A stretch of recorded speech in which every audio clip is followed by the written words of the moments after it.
beleza? Gente, tema muito interessante, muito interessante. Efeito bolha, o problema agravado pelas redes sociais. Nós temos um tema aí, um texto dissertativo argumentativo, mas uma ressalva, não é modelo Enem. Não tem uma API no seu fechamento. Nós vamos trabalhar com uma conclusão e não com uma API. Beleza? Então vamos lá. Antes de começar esse texto, é bem interessante e importante que você saiba. Quando eu falo de efeito bolha, nós estamos falando o quê? De como nas mídias sociais, nas redes sociais, a gente tem pessoas se agrupando em nichos, em espaços, em ambientes virtuais. Ou seja, pessoas que têm ideias análogas ou ideias semelhantes, elas tendem a se agrupar em nichos, em espaços virtuais, formando essas bolhas, esses núcleos, esses espaços virtuais. É sobre isso que nós vamos discutir no texto e as implicações disso tudo, beleza? Então vamos lá. Como que a gente começaria um texto como esse? Duas opções aqui. A primeira, você poderia retomar o conceito de democracia. O conceito de democracia pensando em Grécia Antiga e de como no espaço público havia discussão de ideias divergentes, de ideias que se conflitavam, ou seja, é a livre discussão de ideias num espaço, num determinado espaço, beleza? Então seria muito bacana você discutir esse conceito de democracia e a livre discussão de ideias. É um ponto bacana para você abrir. Óbvio que na sequência você vai mostrar que no ambiente virtual a gente não percebe essa liberdade e o respeito a essas divergências. Fechou? Tudo bem, Sandro, mas e uma outra possibilidade que a gente poderia ver ali? A gente poderia trabalhar com The Board e sobre a sociedade do espetáculo. Ou seja, com a ideia de que neste século que nós vivemos, século XXI, como tudo se tornou uma imensa acumulação de espetáculos. E aí muito próprio, muito ligado à questão das redes sociais. Fechou? Então nós temos duas possibilidades muito interessantes. Puxe o contexto para você mostrar a força das redes sociais e como as pessoas foram se agrupando em nichos, em espaços virtuais, de acordo com pessoas que pensam da mesma maneira ou de ideia semelhante, ou têm os mesmos posicionamentos. E aí você fala, puxa, mas como que eu vou organizar essa discussão em relação à tese 1 e tese 2? Nós vamos discutir sobre como esse efeito bolha ele pode provocar a ideia da alienação para D1, e no D2 a gente vai discutir a questão de como isso redunda, como isso implica em discurso de ódio, ou seja, intolerância.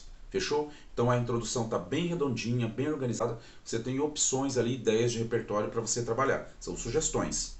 E no D1, como que a gente iria? Para onde a gente iria? No D1, o D1 você vai mostrar a questão de como o espaço, as bolhas virtuais, as pessoas vão se unindo de acordo com as suas pessoas que pensam da mesma maneira. Posso usar aí Platão e trabalhar com o mito da caverna? Aí você fala, como, Sandro? Em que sentido? A gente vai fazer uma analogia. No mito da caverna, lembra lá, resuminho aqui legalzinho.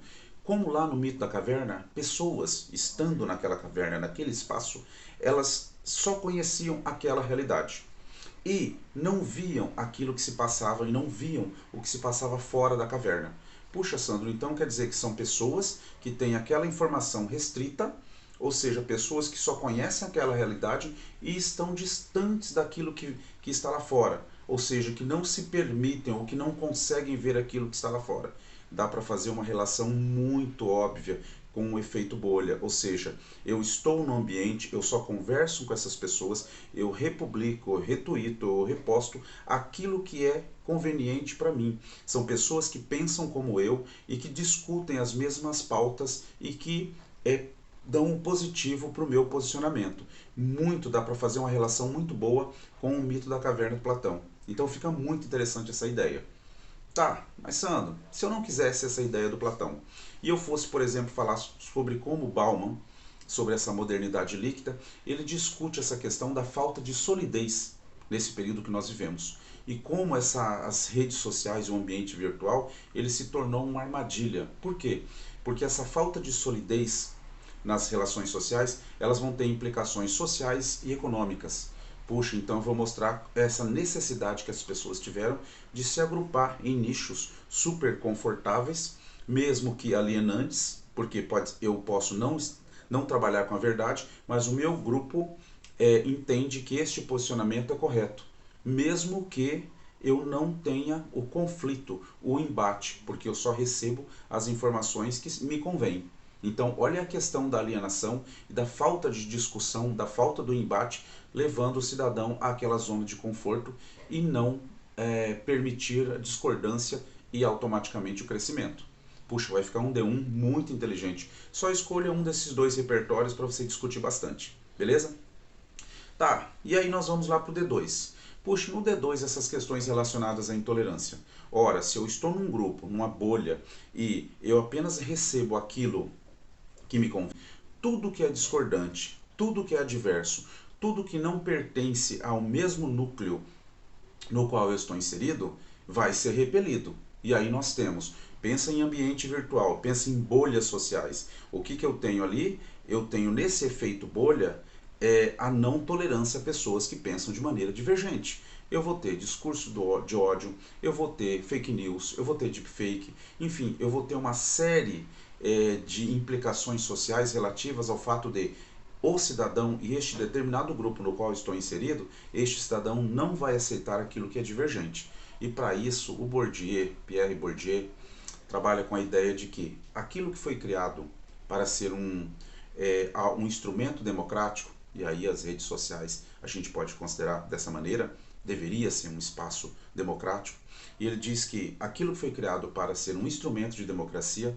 não pode se tornar um mecanismo de opressão. Que se eu estou no efeito bolha e se eu tenho o efeito desse fechamento em grupos, eu tenho como consequência as redes sociais sendo usadas como mecanismo de opressão. E não é raro a gente ver que a gente sai, essa opressão e essa violência, às vezes sai do ambiente virtual e se torna física. E ela não fica mais simbólica, ela se torna física. Então nós temos o D2 com todas essas implicações, esses discursos de ódio, essas consequências advindas da não aceitação do outro, porque eu estou numa bolha, tá? E tudo aquilo que não me é favorável, não me convém, eu vou repelir.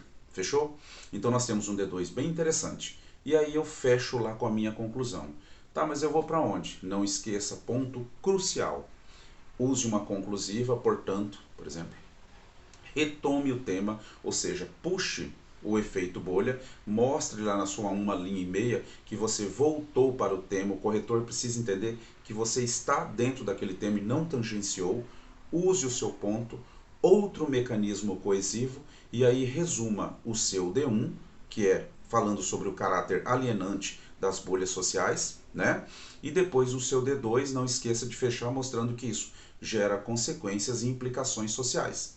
Tá, Sandro, fiz, ficou lindo, mas eu posso ainda colocar aquela frasezinha final na minha conclusão? Vai ficar interessante? De boa, bem tranquilo, mas o papel da conclusão é retomar o seu tema, voltou para o tema, falou para o corretor, né, com isso, que você não fugiu e não tangenciou, e resumiu o seu D1, que é a alienação, e o seu D2, que é a questão da intolerância. Fechamos um texto perfeito, muito maduro em termos de discussão. Fechou?